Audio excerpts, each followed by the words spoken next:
Boa noite a todos. É um grande prazer receber cada um hoje aqui na casa de Deus.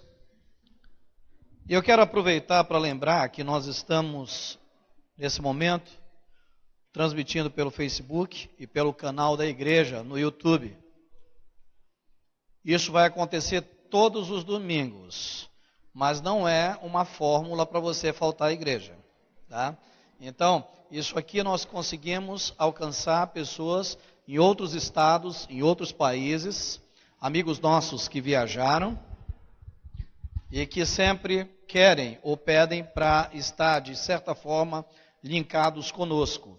Então, eles podem acessar através das plataformas no Facebook e no YouTube todos os domingos.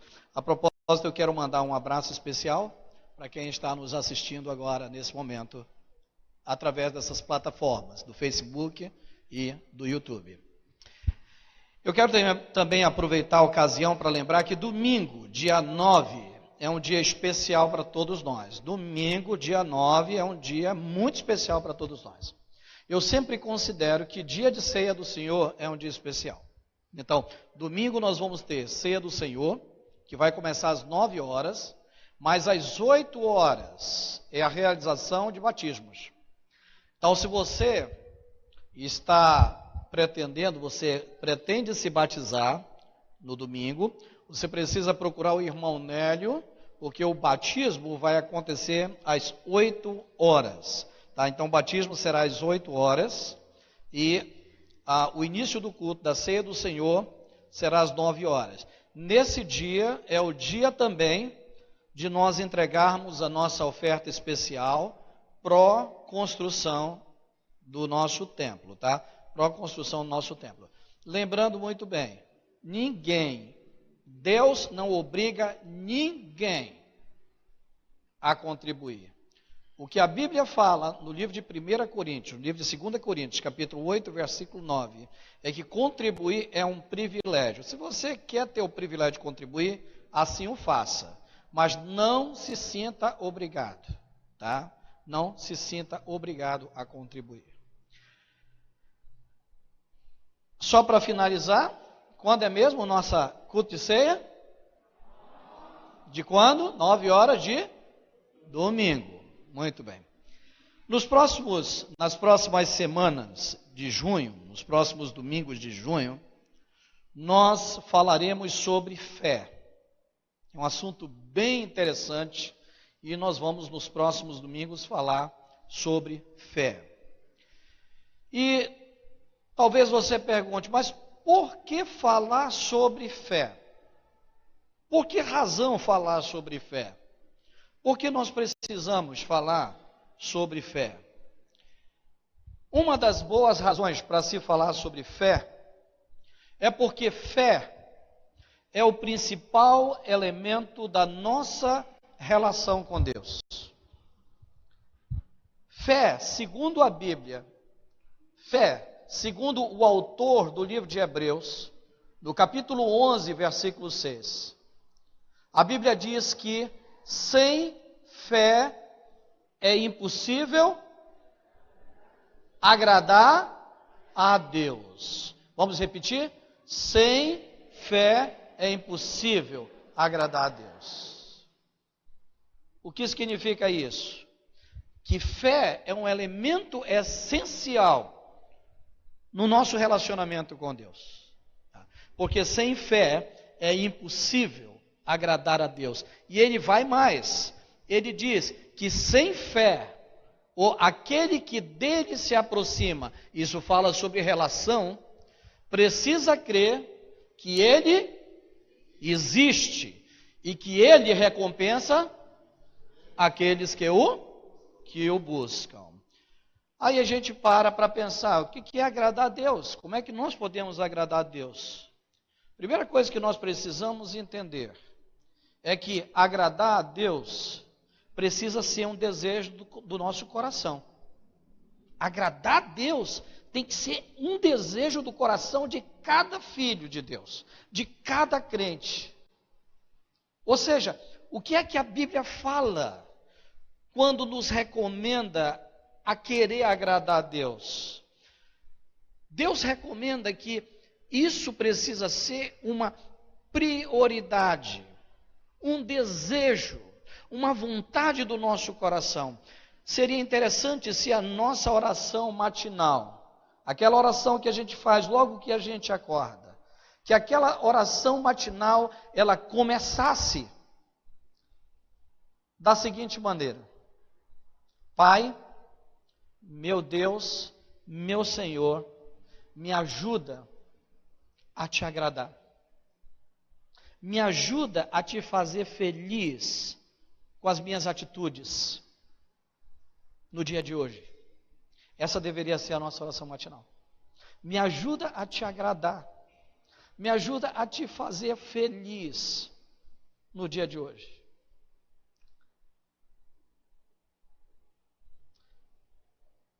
Ser caçula geralmente não é muito bom não, sabe? O caçula apanha dos outros irmãos. Eu fui o filho caçula. Geralmente os outros irmãos alegam que o filho caçula é privilegiado. A mãe faz tudo pelo filho caçula, protege o filho caçula, pode faltar o feijão para os outros, mas o filho caçula está escondido. Quando ele chega, ele diz: olha, não mostra para os teus irmãos não, mas abre o forno, está lá no finalzinho. Ruim é quando os outros irmãos descobrem o forno. Olha, eu fritei um ovo, está lá dentro do forno, vai lá. E a mãe ainda fica de vigia. Come rápido, que teus irmãos estão chegando.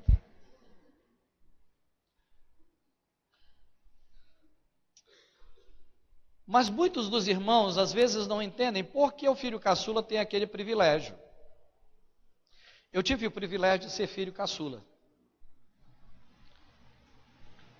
E se tinha uma coisa que eu procurava fazer pela minha mãe, era agradar minha mãe.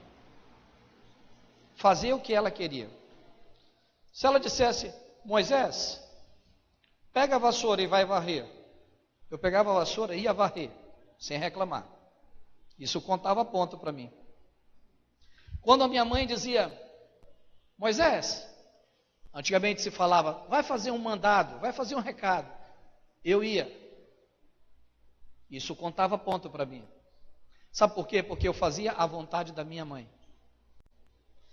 Quando eu podia, eu encostava nela e começava a fazer um cafuné nela. Cheirava ela, beijava ela. Os outros irmãos não se aproveitavam para fazer aquilo. Aí depois não entendiam porque não tinha um ovo fritinho lá dentro do forno. Não entendia porque tinha feijão. Não entendia porque ela me esperava para, muitas vezes, dividir o próprio prato dela.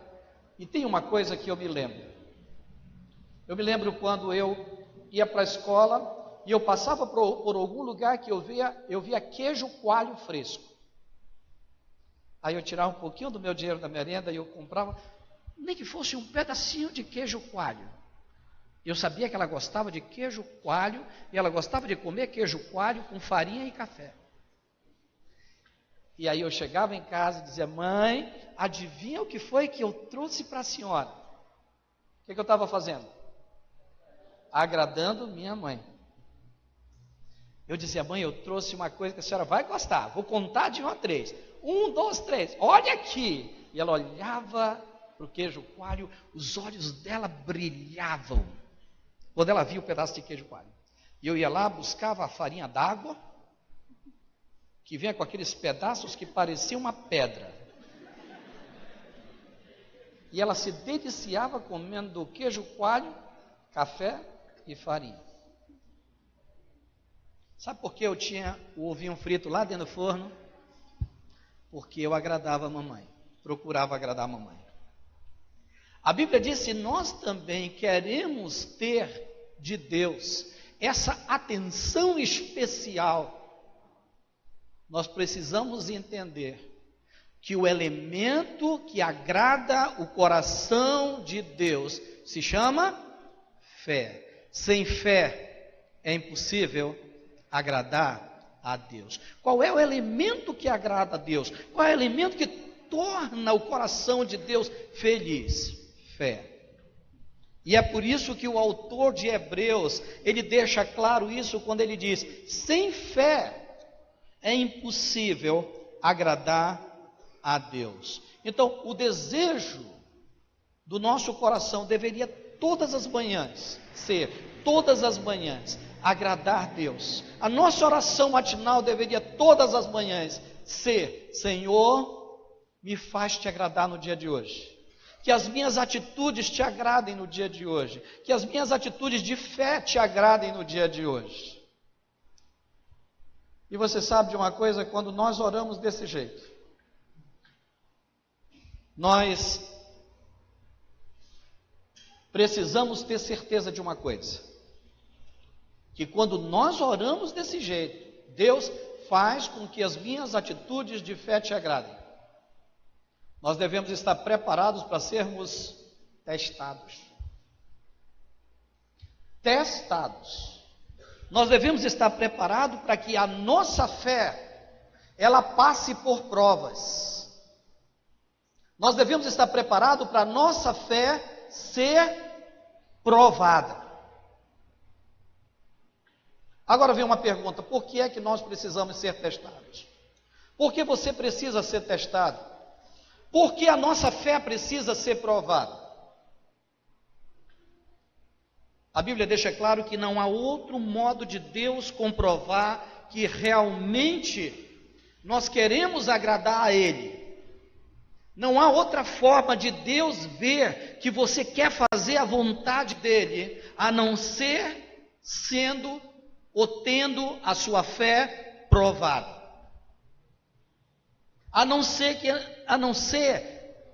Ou não há outro modo que seja, a não ser sendo que a minha fé seja provada por Deus. Por quê? Porque sem fé é impossível agradar a Deus. Aí vem uma pergunta: mas pastor, como é que Deus prova a nossa fé? Como é que Deus prova a minha fé? Como é que Deus prova a fé das pessoas? A Bíblia deixa claro no texto que nós vamos ler logo em seguida, que Deus ele pode provar a nossa fé de várias maneiras.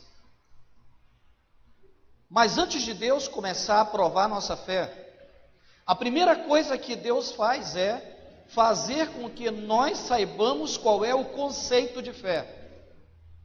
Deus não prova ninguém sem antes essa pessoa saber ter o conceito de fé.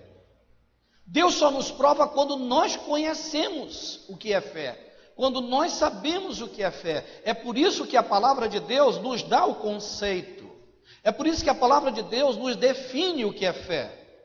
E se você abrir a sua Bíblia no livro de Hebreus, capítulo 11, versículo 1, você vai ter na palavra de Deus o conceito de fé. Veja o que diz Hebreus capítulo 11, versículo 1.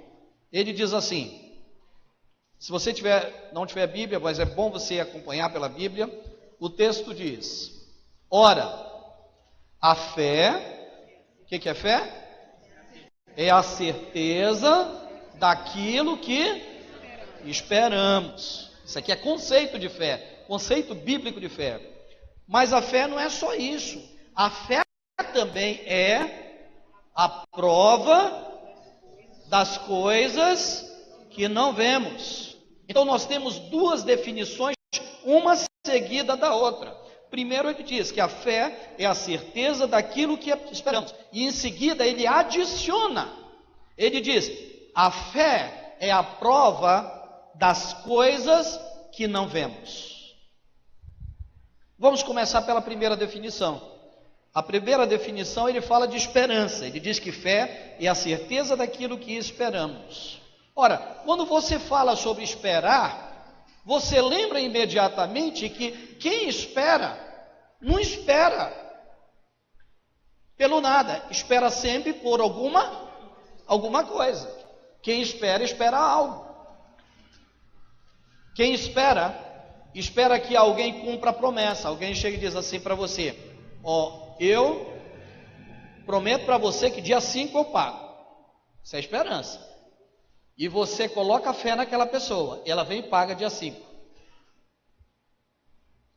Quem espera, espera que alguém cumpra a promessa. Certo? Quem espera, espera receber de alguém alguma coisa. Quem espera, espera alguém. Alguém diz, olha, você me espera aqui que eu vou voltar. E o que é que você coloca naquela pessoa? Fé, confiança de que ela vai cumprir a palavra dela. Fé é esperar que o milagre aconteça. E quando eu espero que o milagre aconteça, eu tenho que saber em quem eu estou colocando a minha. Às vezes a gente pensa que está colocando a fé em Deus, mas não está. Agora, preste atenção em algo que eu quero alertar você. Ora, eu confio no Tadeu. Se o Tadeu diz, pastor, amanhã à noite eu vou estar aqui às 7h30. O Tadeu nunca me deu razão para desconfiar dele. Eu vou esperar o Tadeu 7h30, porque ele vai cumprir com a palavra dele. Só tem um ponto. O Tadeu é humano. Se o Tadeu brigar com a Eleni, e a Eleni der uns tapas no Tadeu e amarrar o Tadeu, ele não vai chegar aqui às 7h30. Isso jamais vai acontecer. Eu confio no Marcos. O Marcos diz, pastor, não. Quinta-feira eu vou estar no ensaio. Mas o Marcos é humano, pode adoecer e talvez não venha para o ensaio. Ora, se eu coloco a minha fé em homens que são falhos, e eu creio nos homens, o autor de Hebreus está dizendo que essa fé da qual ele está falando se refere à fé em que nunca falha. A nossa fé precisa ser colocada não em homens, mas em Deus. Porque a fé que nós colocamos em Deus nos dá a certeza de que aquilo que Ele prometeu, Ele vai cumprir. Agora, a outra coisa que nós precisamos ver nesse texto. Esse texto vai nos mostrar que fé não é simplesmente essa ação de esperar. Esse texto vai mostrar para nós que fé é a ação de esperar de um determinado modo. Ele diz, não é simplesmente esperar. Ele diz, você precisa esperar como? Como? Com certeza. Olha o texto que ele diz, ele deixa bem claro, ele diz, fé é a certeza. Eu tenho que esperar tendo certeza de que Deus vai cumprir a sua palavra. Deus vai fazer a sua vontade. Agora,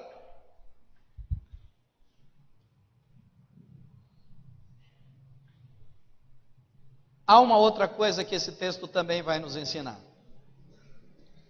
Esse texto vai nos mostrar que fé é a prova das coisas que nós não vemos. Fé é prova das coisas que nós não vemos. O que isso significa? O que é uma prova? A primeira coisa que eu tenho que entender é o que é uma prova. Quando a gente trata de jurisprudência, prova é um elemento usado na jurisprudência para fundamentar um fato. Isso é prova. A prova me ajuda a fundamentar um fato. Eu vou lhe dar um exemplo que acontece. Todos os pais, diariamente, eles exercem o papel de juiz. Famílias que têm mais de 2 crianças, um chega e diz assim, mãe, João rasgou o meu livro. Aí a mãe chega e pergunta, mas cadê a prova de que ele rasgou o seu livro? Aí o menino chega com o livro rasgado. Aí diz, olha aqui. Aí a mãe pergunta, mas isso não é prova de que o seu irmão rasgou o livro. Isso, você mesmo pode ter rasgado o livro. Aí ele chega e diz, não mãe, mas eu filmei ele rasgando. Aí ele traz o celular, ele filmando o irmãozinho rasgando o livro. Isso é uma prova irrefutável. o marginal está condenado.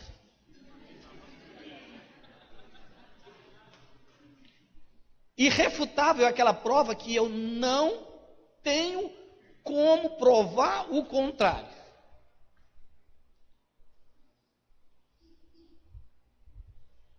Eu não vejo Deus, mas pela fé eu creio na existência de Deus. E sabe o que é fé no plano espiritual? É uma prova irrefutável.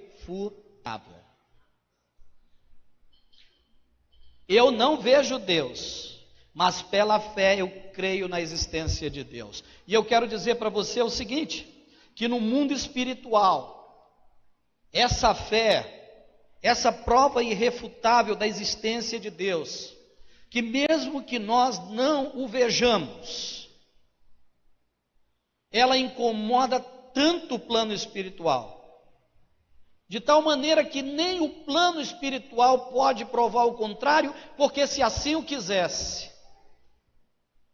ele estaria provando de forma a condenar a si próprio. Por que eu digo isso? Eu lembro de uma vez que eu estava num hotel de selva e um engenheiro mineiro falou para mim: rapaz, eu não sei como vocês acreditam em Deus e em diabo. Para mim isso é uma fraqueza do intelecto humano. Eu falei, só fazendo experiência. Ele falou, como assim? Eu falei, já que você não acredita em Deus, Deus não faz questão de provar para você a existência dele. Mas eu digo para você que o outro lado faz. Se você brincar com o outro lado, ele está a fim de provar para você que existe. Ele falou, como assim? Eu falei, o diabo. Eu digo que tu és macho. Aí eu desafio o emocional do cara. Eu digo que você é macho. Se você descer esse rio e quando chegar lá naquela escuridão ali, você invocar por 5 minutos o bendito lá, para não dizer o maldito. Se você chegar lá e você invocar e ele não se manifestar para você, aí eu digo que ele não existe. Vá lá. Ele falou, Deus me livre.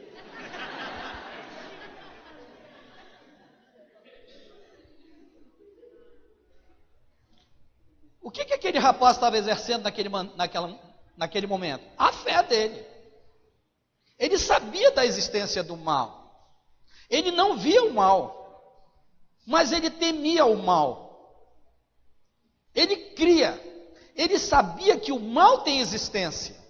E se o mal tem existência, há um lado bom que está sempre disposto a ouvir o pecador, a atender o pecador. Agora, uma vez que nós falamos que cremos em Deus, que nós cremos em Cristo, esse texto vai nos mostrar que nós podemos ter a nossa fé provada. E por que nós podemos ter a nossa fé provada? Esse texto vai nos mostrar que nós podemos ter a nossa fé provada, porque a fé, ela avalia o nosso testemunho.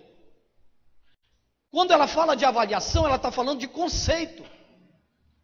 Um bom testemunho, um mau testemunho, isso é um conceito. E esse texto vai mostrar que a fé, ela avalia o nosso testemunho. Por quê? Porque a fé é uma prova para o mundo secular, para o mundo material, para o mundo espiritual, de que realmente nós confiamos em Deus. Veja o que diz Hebreus capítulo 11, versículo 2. O verso 2 ele diz o seguinte: pois foi por meio dela quem? Da fé, que os antigos receberam, olha o conceito, bom testemunho. Qual foi o conceito dos personagens, dos heróis que estão aqui nessa galeria da fé de Hebreus capítulo 11? O conceito do testemunho deles foi bom testemunho. Por quê? Eles tiveram esse conceito de bom testemunho por causa da fé. O que é que nos conceitua diante de Deus? A nossa fé. Ele está dizendo que o que nos conceitua diante de Deus são as nossas obras? A nossa fé. Agora, eu quero chamar a sua atenção para os próximos versos. Os próximos versos, se você der uma lidinha na sua Bíblia, eles vão confirmar que a fé em Deus, que a esperança da vinda de Jesus Cristo como Messias, foram responsáveis pela salvação desses personagens que estão aqui no livro de Hebreus capítulo 11. E esses personagens que estão aqui em Hebreus capítulo 11, se você olhar o título do texto, merecidamente, esses personagens que estão no capítulo 11 de Mateus, eles são conhecidos como heróis da fé. Heróis da fé. E vem uma relação deles de heróis da fé. Mas hoje à noite eu quero chamar a sua atenção para 5 lições interessantes sobre fé que esse texto nos ensina. Esse texto que fala dos heróis da fé. Por quê? Porque tem a ver com a gente. Tem a ver comigo e tem a ver com você. Eu não sei se você já teve ou já passou por uma situação em que você se avaliou e você disse: eu acho que eu não tenho muita fé em Deus não. Porque não aconteceu isso na minha vida, eu pedi e Ele não respondeu. Quem já passou por isso? Eu já passei por isso. De você pedir algo e você não receber de Deus. Quem já teve essa experiência? Aí o que acontece geralmente quando isso acontece? Às vezes isso mexe conosco, isso é muito comum e a gente tem que ter muito cuidado. Às vezes as pessoas colocam a fé, não é em Deus, elas colocam a fé na sua oração.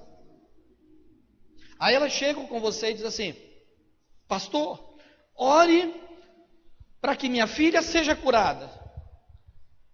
O que ela está dizendo é: pastor, eu confio na sua oração, e eu sei que o senhor é assim com Deus e Deus vai atender você. A nossa fé tem que ser depositada em Deus.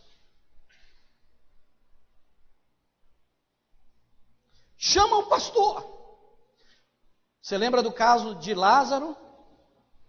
Capítulo 11 do livro de João. As irmãs de Lázaro disseram assim: olha, se o Senhor estivesse aqui, o nosso irmão não teria morrido. Elas estavam crentes na presença dele. E Jesus Cristo estava deixando bem claro que fé não é uma questão de presença. Eu não preciso estar para você expressar a sua fé. Eu posso não estar e você ter fé. Então, nós precisamos entender que às vezes nós nos abatemos, achando que nós não temos fé, que a nossa fé é fraca, e é por isso que Deus não ouve a nossa oração. Às vezes, a nossa mente é preenchida por um sentimento de culpa, de que Deus não responde às nossas orações, porque nós somos imperfeitos. Eu sou muito pecador. Deus só responde a oração de quem é perfeito, de quem está na igreja todo dia. Deus só atende aqueles que são assim com Ele. Deus só atende o pastor, Deus só atende os líderes, ou Deus só atende fulano de tal. Deus não me atende. Deixa eu falar uma coisa para você. A primeira lição que esse texto vai nos ensinar é que ser uma pessoa de fé não significa ser uma pessoa perfeita. Ser uma pessoa de fé não significa ser uma pessoa perfeita. Então, às vezes você diz: poxa, eu estou fazendo isso, Deus não vai responder minha oração. Você está enganado. Às vezes a gente pensa que por estar pecando, Deus não vai responder a nossa oração. Porque a gente pecou uma vez na vida, Deus não vai responder a nossa oração. E aí a gente diz: tu lembra, safado, tu adulterou, então Deus não vai responder a tua oração. Você não tem fé. Eu peguei você lá no barzinho.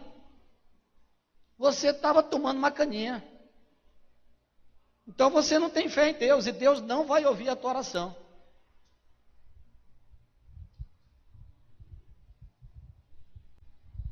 Aí depois a gente olha para o outro irmão e diz: Você lembra que você já se afastou de Deus?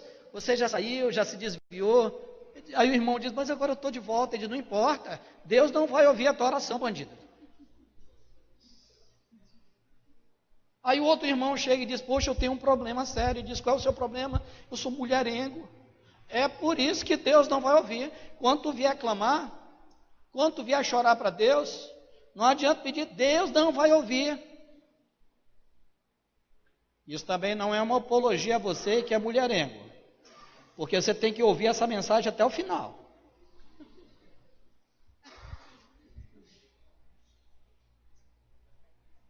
Aí a irmãzinha chega e diz assim, poxa pastor, eu estou acabada, porque eu era uma prostituta, eu dava plantão lá na Itamaracá, eu não sou uma pessoa de fé, eu fiz tanta coisa errada na minha vida, então eu nem imagino Deus ouvindo a minha oração. Deixa eu falar uma coisa para você, ser uma pessoa de fé não significa ser uma pessoa perfeita. Sabe por quê? Porque inclusive a pessoa que julga você, ela não lê o texto que diz que não há um justo nenhum sequer. Não há um justo nenhum sequer. Esse irmão que está do seu lado, sentadinho com cara de muito crente, já olhou para muita menina aqui nessa igreja, despindo de cima a baixo.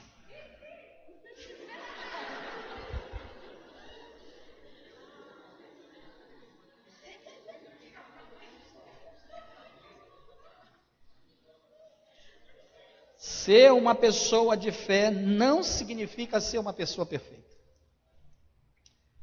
Deixa eu mostrar uma coisa para você. Quando você chegar na sua casa, aliás, a propósito, a meditação de amanhã começa com Hebreus capítulo 11. Quando você ler, você vai confirmar exatamente isso que eu vou falar. Quando ele começa a descrever a galeria dos heróis da fé, ele começa e ele vai falar de Noé.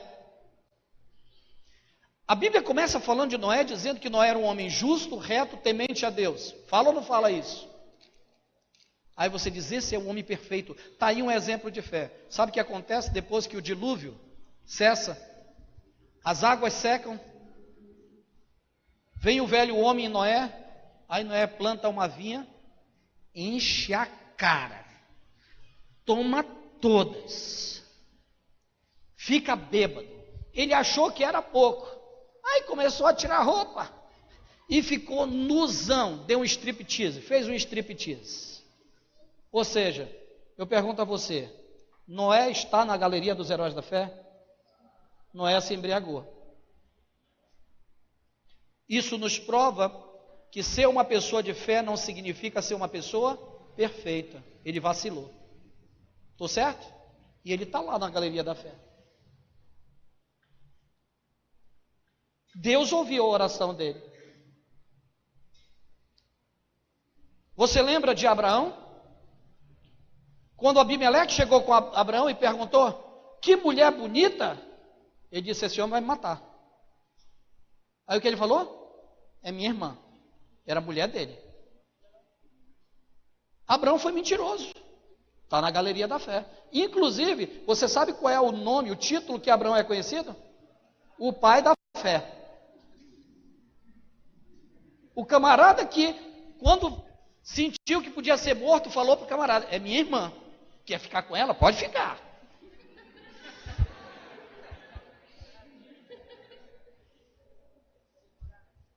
Homem imperfeito. Quer um outro exemplo que está na galeria da fé? Sara, mulher virtuosa. Exemplo de mulher para as mulheres, que inclusive a Bíblia diz que Sara não tratava o marido dela nem de amor, nem de querido, nem pelo nome dele. Sara tratava o marido, sabe como? Oi, meu senhor. Está na galeria da fé. Só que quando Deus deu a ela a notícia de que ela teria um filho na velhice, o que foi que Sara fez? Sara riu. Isso significa incredulidade. Não creu. Sara era imperfeita, mas ela está na galeria da fé. Vou lhe dar um outro exemplo. Jacó está na galeria da fé, Sim, Jacó está na galeria da fé. O que ele fez? Enganou o irmão dele. Outro que está na galeria da fé é Moisés. Moisés era o homem mais manso que tinha na terra, a Bíblia diz. Eu me identifico com Moisés.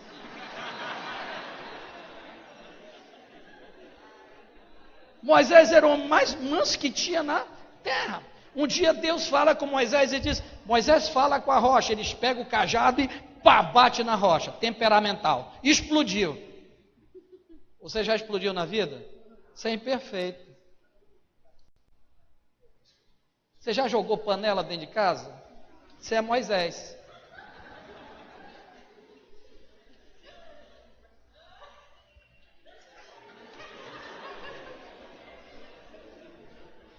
Esse texto vem mostrar para nós que ser uma pessoa de fé não significa ser uma pessoa perfeita.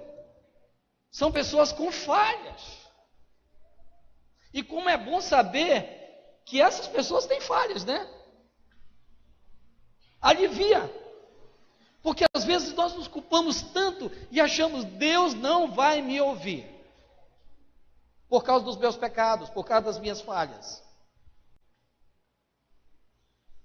Mas você lembra de Raabe? Raabe está na galeria da fé. Sabe o que Raabe era? Prostituta. Raabe era uma prostituta. Você lembra de Sansão? Sansão não é conhecido só pela força dele, não. Sansão, de todos os personagens da galeria da fé, ele bateu o recorde. Inclusive, se você observar, Salomão não está na galeria da fé. Sansão está. E qual era a marca de Sansão? Sansão era mulherengo. Só que aí, onde diz: eu me identifico muito com Sansão. Olha, pastor. Deixa eu ver se você se identifica com Sansão. O fim da vida de Sansão foi trágico, e ele morreu dentro de um templo, onde estavam todas as mulheres, talvez, que ele pegou na vida, e caiu o templo e ele morreu. Fala aí que tu recebe.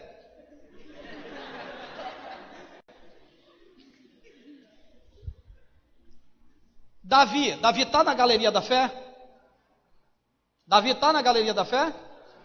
Não está? Tá. O que ele fez? Ele pegou um funcionário dele, que tinha um mulherão. Aí ele falou: rapaz, esse cara está dando sopa. Que mulher linda, não tinha atentado para ela.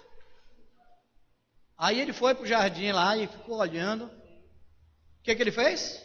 Ele falou: vou mandar esse cara para a guerra, para ele morrer. Mas antes dele morrer, deixa eu ver. Está em casa esse camarada? Não está em casa. Pegou e adulterou com a mulher do camarada. Com Batseba. Quem foi que adulterou com Batseba? Quem foi, gente? Um herói da fé. Cometeu adultério. Aí eu falei: puxa vida, como isso aliviou meu coração.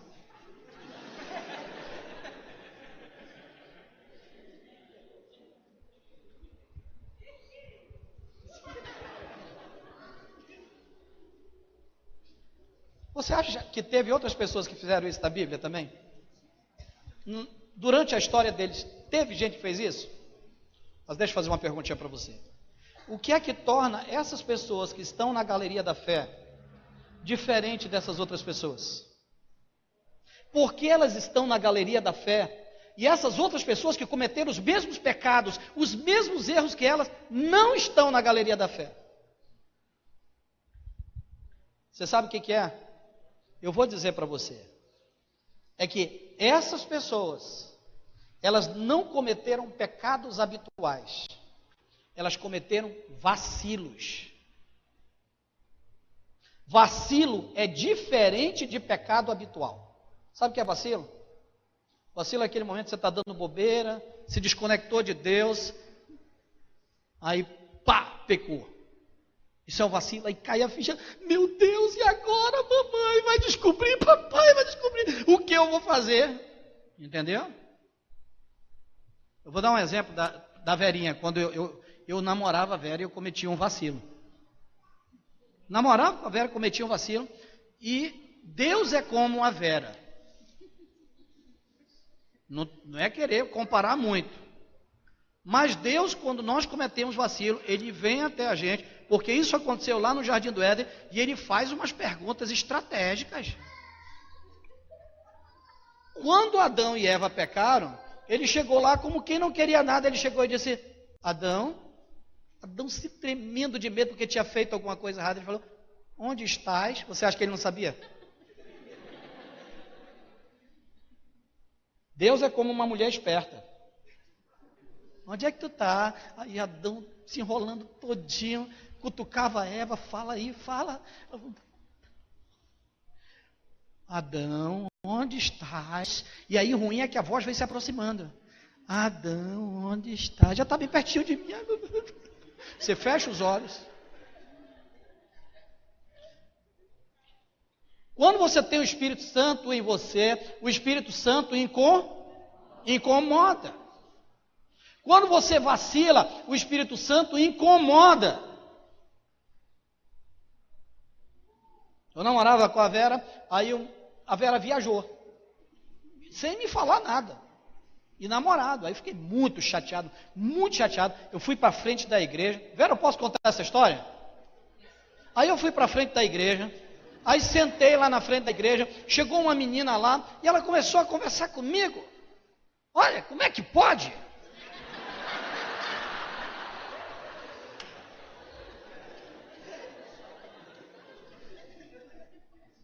Conversa vai, conversa vem. A gente olhou para a lua. Quando eu percebi, eu tinha dado um beijo na menina.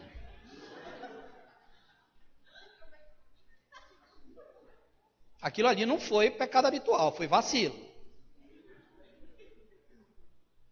Aí olha, parou. Deus, o que eu fiz? Não podia destirar o beijo. Não existe. Não tem. Não tem como. Deixa eu destirar o beijo de novo. Aí ainda voltar lá para. Não existe isso. Aí Vera chega de viagem. Vera chegou de viagem. Falou assim para mim. Já estou sabendo, hein?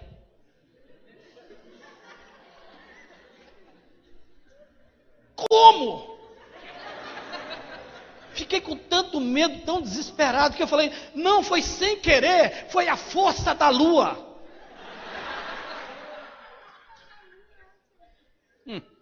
Meus irmãos, você é louco. Você sabe o que foi aquilo? Aquilo foi um vacilo. Se eu continuasse, aquilo não mais seria um pecado habitual. E o que é o pecado habitual? É aquele pecado que eu faço. Eu sei que eu estou desagradando a Deus, eu vou lá e repito, depois aquilo ali deixa de ser um pecado e se torna uma iniquidade. Iniquidade é o pecado que se torna normal na nossa vida. É o pecado que se torna habitual. É aquele pecado que inclusive você chega lá no grupo de oração e diz assim, não tem nada a ver. Sabe por que não tem nada a ver? Porque os seus olhos estão cegos e você não vê mais pecado como um ato que desagrada a Deus.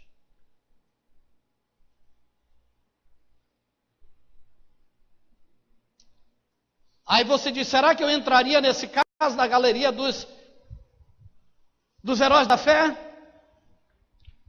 Cometendo pecado habitual, você jamais entraria na galeria dos heróis da fé. Por quê? Porque o que diferencia esses homens que estão na galeria dos heróis da fé para outros homens que cometeram os mesmos erros, os mesmos pecados que eles cometeram, é que eles se arrependeram, eles reconheceram os erros deles, eles se arrependeram, eles pediram perdão a Deus, e se você observar a vida desses homens na Bíblia, eles nunca mais voltaram a repetir aqueles pecados. Eles não voltaram a repetir aqueles pecados. Não há nenhuma menção na Bíblia de que Noé volte a se embriagar e a se desnudar. Não há nenhuma menção na palavra de Deus de que Abraão voltou a mentir. Não há nenhuma menção na palavra de Deus que Davi tenha voltado a cometer adultério, como fez no caso de Batseba. Não há nenhuma menção na Bíblia de que Jacó tenha voltado a enganar alguém. Não há nenhuma menção nas Sagradas Escrituras que Raabe tenha voltado à vida de prostituição. Sabe por quê? Porque todos esses que estão na galeria da fé, eles consideraram que os pecados deles, os erros deles, tinham sido vacilos, e não erros habituais, e não pecados habituais.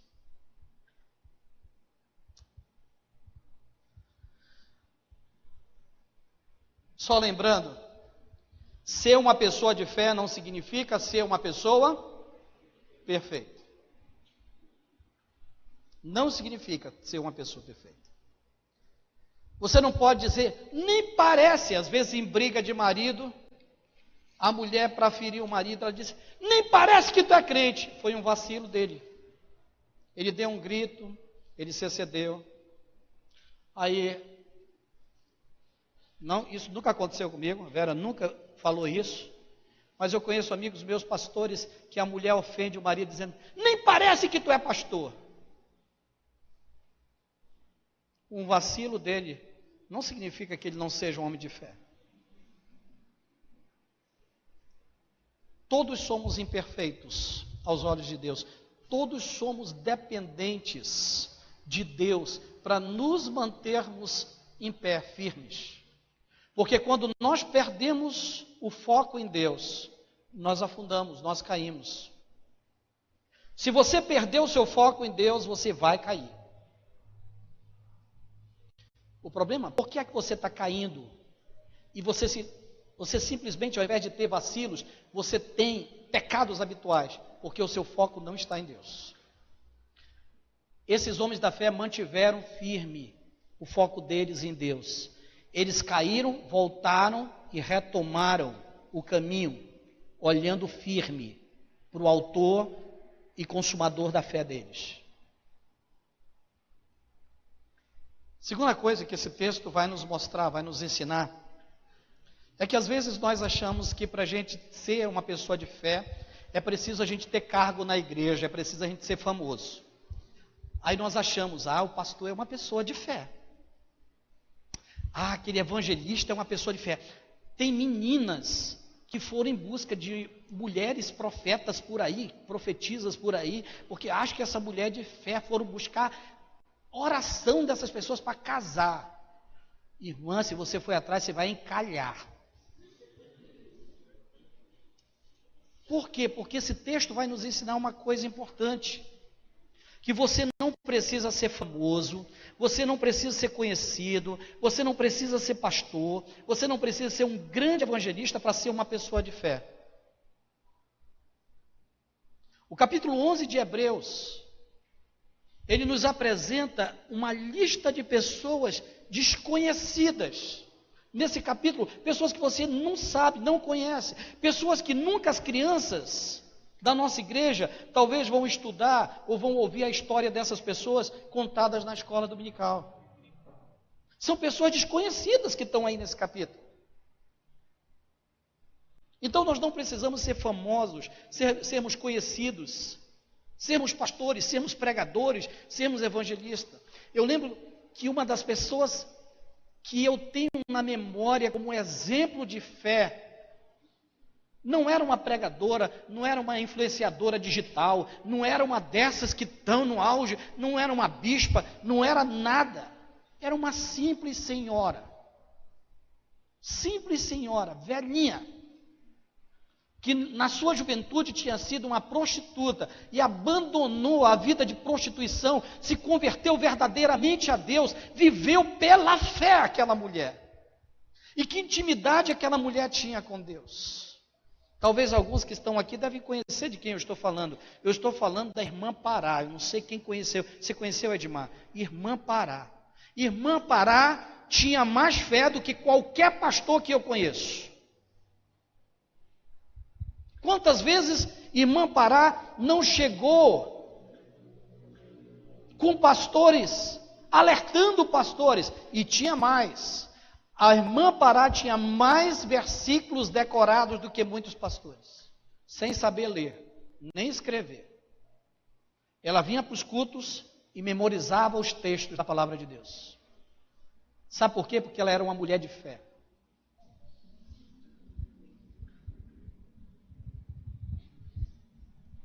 Ela começava as orações dela chamando Deus de Pai Santo.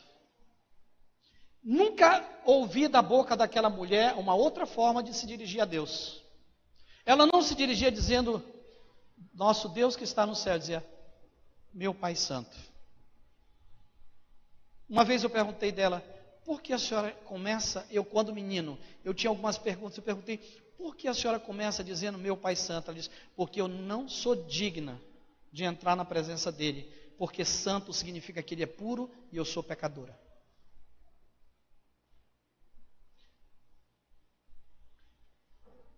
Quando eu fiquei doente, numa das últimas tentativas que eu tive de ser um consertador de telhado, eu me arrebentei do telhado, caí, passei por cirurgias, todo quebrado, ela foi me visitar. Eu morava nessa época, um pouco depois do fim do mundo, quando Canaranas não era reconhecido no mapa topográfico.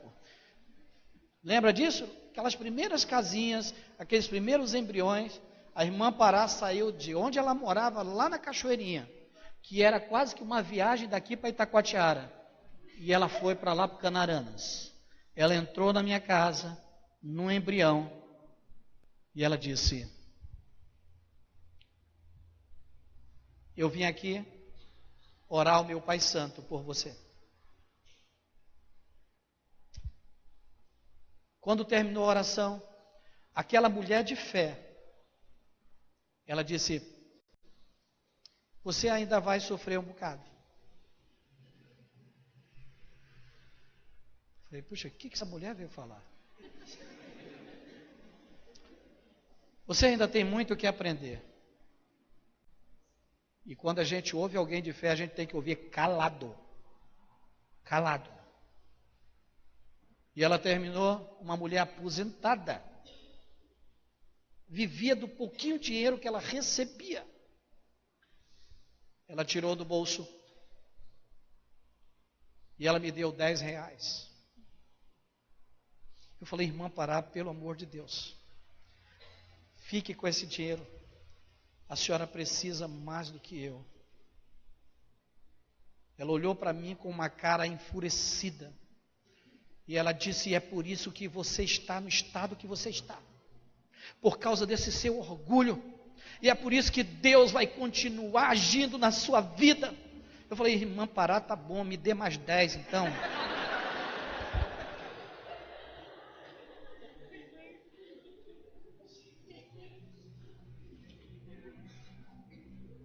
Aquela era uma mulher de fé. Aquela era uma mulher de fé. Por isso eu quero dizer para você que você não precisa ser famoso, você não precisa ser conhecido, você não precisa ser pastor, você não precisa ser um grande evangelista para ser uma pessoa de fé.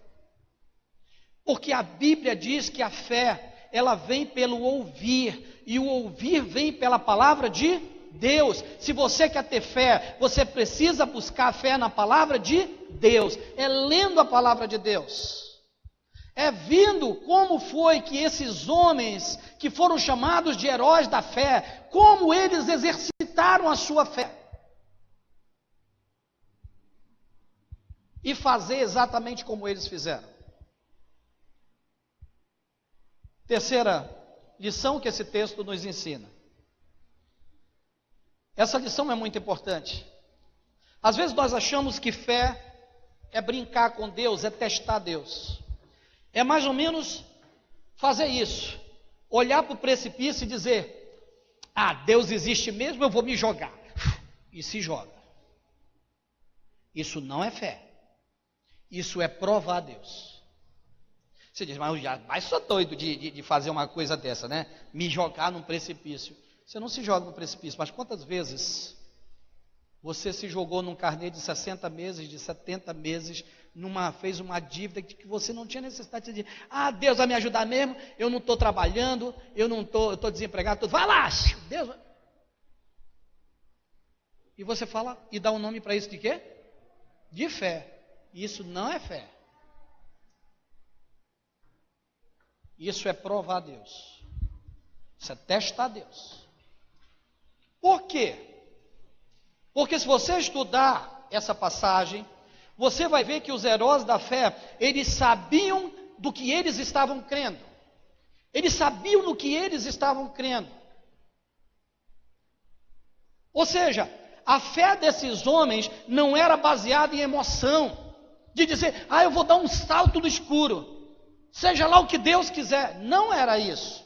Eles sabiam no que eles estavam crendo. A fé desses homens era fundamentada em promessas. Esses homens sabiam, esses homens tinham certeza de que tudo aquilo que Deus tinha prometido para eles ia acontecer. Por que eles tinham essa crença? Porque estava escrito na palavra de Deus. Porque tinha a palavra. E olha que esses homens ainda não tinham a palavra de Deus completa. Eles só tinham o Antigo Testamento. Eles não tinham o Novo Testamento. E mesmo assim eles criam na palavra de Deus.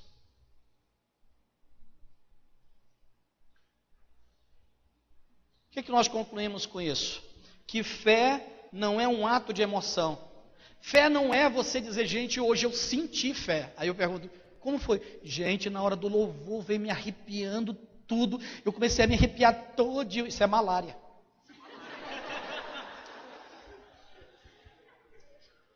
Porque fé não é um ato de emoção. Fé é acreditar na palavra de Deus. Você pode conferir isso quando Paulo escreve para Tito, no capítulo 1, versículo 2, que ele diz para Tito, fé e conhecimento, Tito, que se fundamentam na esperança da vida eterna, a qual Deus não o que é Deus, não? Tem esse textão? Não, vocês estão com o texto errado, estou falando Tito. Mandou? Tito, tá. A qual Deus que não mente, o que ele fez? Prometeu antes dos tempos eternos. A nossa fé não é salto no escuro. Nós temos uma promessa de Deus que tudo aquilo que está na palavra dele vai se cumprir. Creia nisso. Quando ele disser que Jesus vai voltar, Jesus vai voltar. Não deixe os seus professores de universidade enganarem você, não. Ele vai voltar. E se você acreditar neles, você vai ficar.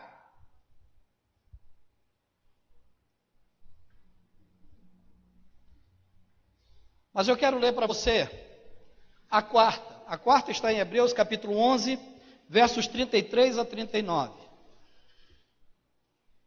Hebreus capítulo 11, 33 a 39. Eu quero avançar um pouquinho. Diz assim: os quais pela fé conquistaram reinos.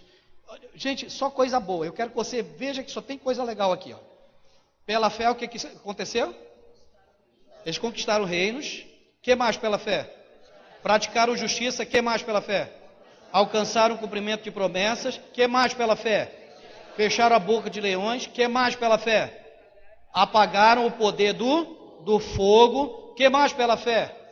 Escaparam do fio da espada. Que mais pela fé? Da fraqueza tiraram força, tornaram-se poderosos na batalha, puseram em fuga o quê? Exércitos estrangeiros. Houve mulheres que pela ressurreição tiveram de volta os seus mortos, a viúva de Serepta, o empregado de Jairo, o filho da viúva de Naim. Aí vamos mais adiante. Aí diz, mulheres que pela ressurreição tiveram de volta os seus mortos. Aí ele faz um ponto. Faz uma pausa aí, porque agora vem a outra parte. Presta atenção. Vamos colocar a palavra pela fé. Pela fé, alguns chegaram com Deus e disseram, Deus, olha, eu acho que eu vou ser torturado. Senhor, me livra dessa situação. Aí vamos ler agora. Pela fé, uns foram torturados. Pela fé, recusaram ser libertados, para poderem alcançar uma ressurreição superior. Outros, pela fé, enfrentaram zombaria e açoites. Você está pensando que fé só vem coisa boa, é? Ai, pela fé, gente, eu vou romper em fé, eu vou ganhar aquela casa, eu vou ganhar uma Mercedes, pela fé, eu vou ficar rico da noite para o dia. Não é isso que ele está falando, não. Ele está dizendo também que você vai passar por umas torturas aí. As pessoas não gostam dessa parte aqui, não. Mas ele está dizendo que isso aqui vem pela fé também. Pela fé também vem isso. Aí diz, pela fé, você vai passar por zombaria. As pessoas vão zombar de você, vão escarnecer de você. Pela fé sofreram açoites. Aí ele achou que era pouco, aí ele faz o adicional. Ele diz, o que disse? Outros ainda foram acorrentados, colocados na prisão, apedrejados. Achou pouco, está doendo? Espera aí, lê o outro. Cerrados ao meio. Sentiu aí? Vão adiante. Postos à prova, mortos ao fio da espada, andaram errantes, vestidos de pele de ovelhas e de cabras. Isso vai tudo contra a teoria da prosperidade, a teologia da prosperidade. Que a gente tem fé, a gente vai nadar no ouro e na prata, porque Deus é o Deus do ouro da prata. Eles não leram esse negócio aqui, não. Isso aqui não tem na Bíblia deles, não. Hebreus 11 mostra que Deus pode usar a sua fé tanto para livrar você, como para fortificar você. Às vezes, quando Deus ele não responder, não significa que ele olhou para você e disse, você não tem fé. Não, ele disse, filho, eu quero fortificar mais ainda a sua fé. Você lembra que quando ele falou isso para os discípulos, ele disse, olha, a fé de vocês ainda não chegou ainda no nível que eu gostaria que chegasse. E eles perguntassem, mas qual é o nível? Ele disse, se vocês tiverem fé do tamanho de um grão de mostarda, vocês vão falar para os montes, transportem-se de lugar, e eles vão se transportar de lugar. Tudo depende de Deus, tudo depende da soberana vontade de Deus. Por fim, a quinta e última lição, que esse texto de Hebreus nos mostra, é que todos os personagens que estão na galeria da fé, todos eles, por causa da fé verdadeira deles, eles tiveram mudança de comportamento. O que a Bíblia está procurando nos mostrar aqui? Que a fé verdadeira, ela mostra que nós podemos mudar de comportamento. Que essa história da gente dizer, eu sou assim mesmo, eu nasci assim, eu vou morrer assim, eu nasci desse jeito porque minha mãe é grossa, meu pai é grosso, eu vim lá dos turrões do império e por isso eu sou aqui. Não importa, você pode ter vindo lá de um lugar chamado Lago do Fogo, mas quando você teve a sua vida preenchida pelo Espírito Santo de Deus, ele preencheu para você ser transformado pela fé.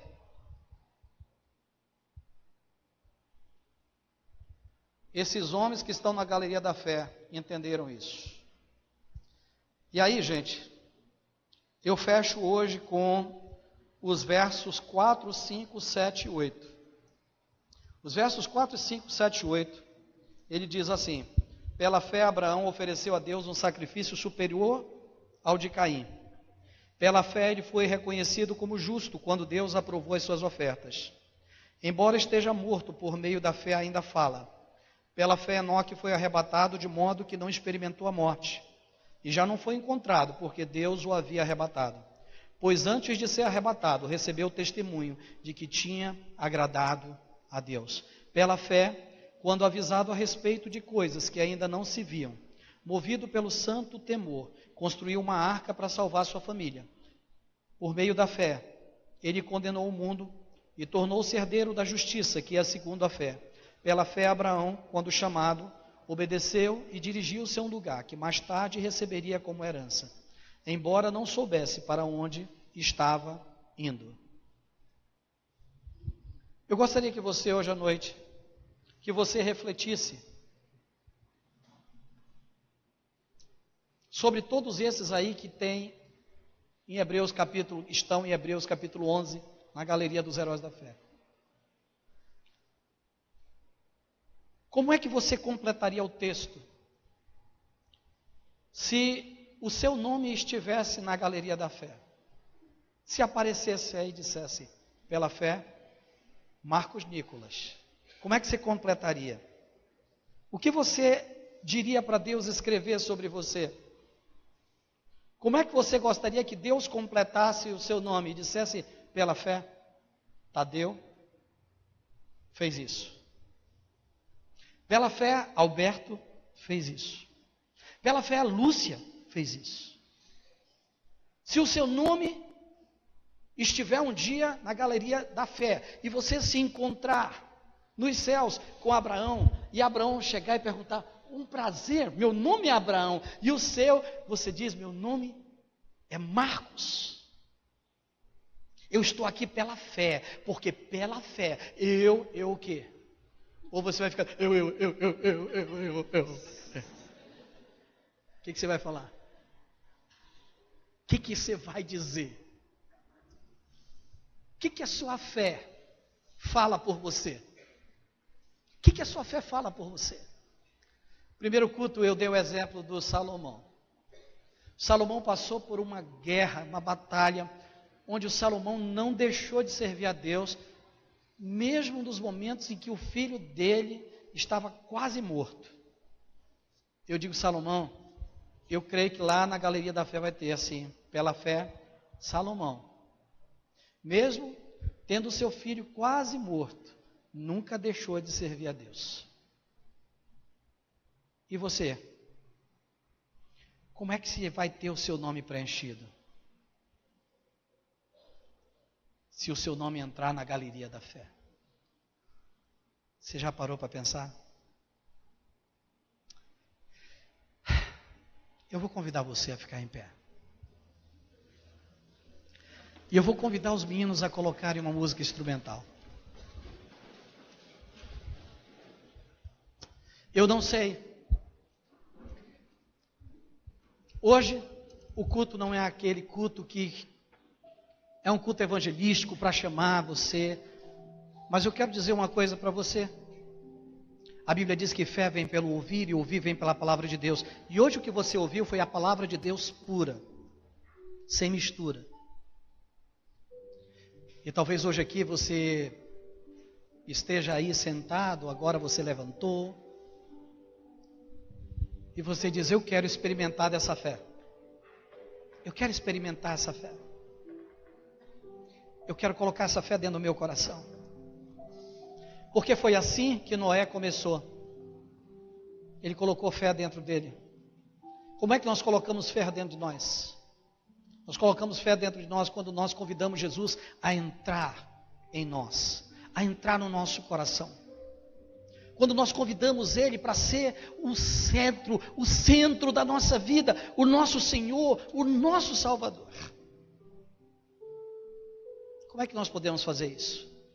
Agora, enquanto essa música está tocando, se você quer hoje pela fé aceitar Jesus como seu Senhor e Salvador, saia do seu lugar agora. Eu não preciso ficar fazendo você se sentir emocionado. Não, venha de maneira racional. Porque fé não é um ato de emoção. É razão. É crer que Jesus Cristo é o Filho de Deus, que Ele veio a esse mundo, que Ele vai voltar. E se você não conhecê-lo, você vai para o inferno. Hoje Ele está convidando você. O que você precisa fazer? Só sair do seu lugar. Vem aqui à frente e diz, Leandro, pela fé, eu quero hoje receber Jesus no meu coração. Eu quero que Ele entre na minha vida. Eu quero que Ele seja o meu Senhor e o meu Salvador. Sai do seu lugar agora, nesse momento. Se puder trocar para uma música que tenha letra, eu vou agradecer. Se tiver alguém, sai do seu lugar agora. Sai daí agora. Há alguém? Antes de eu orar, saia daí. Vem aqui à frente. Sai do seu lugar. Veja esse momento como uma grande oportunidade para você confirmar a sua fé em Deus. Sai do seu lugar. Vem aqui à frente. Amém, Senhor. Há mais alguém? Sai do seu lugar. Estamos aguardando você. mais do que eu aguardando está Jesus Cristo. Deus é Deus. Pela fé, faça essa decisão hoje à noite. Não importa se Há mais alguém sai do seu lugar. Alguém desse lado aqui esquerdo. Alguém desse lado direito.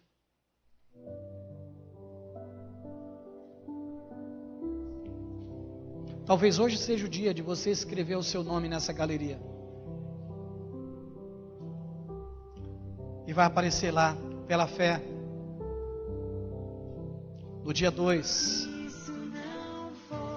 fulano de tal convidou Jesus para entrar no seu coração. Fulano de tal convidou Jesus para ser o seu Senhor.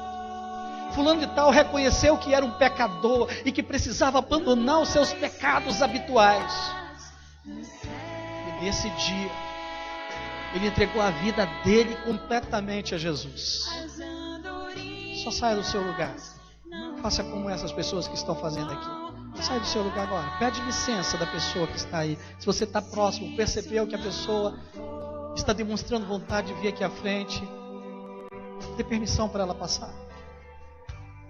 Há mais alguém? O céu não é real.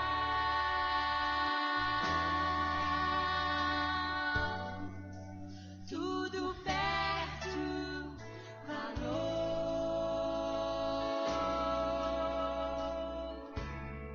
Se isso não Há mais alguém? Talvez você cometeu algum vacilo e você precise se arrepender dos seus pecados, reconhecer os seus erros. Porque se você não reconhecê-los, eles vão se tornar pecados habituais. Hoje é com você que Deus está falando também. Eu não vou pedir para você vir aqui à frente se esse é o seu caso. Mas esse é o momento de você se quebrantar com Deus, chorar e dizer: Deus, eu desagradei o Senhor. Eu falhei na minha fé. Faça isso agora. Senhor nosso Deus, Senhor nosso Pai, obrigado por cada um que hoje veio aqui à frente. Eu não sei qual é a decisão de cada um, mas eu peço que o Senhor possa abençoar a vida de cada um desses. No nome de Jesus. Amém. Amém, Jesus.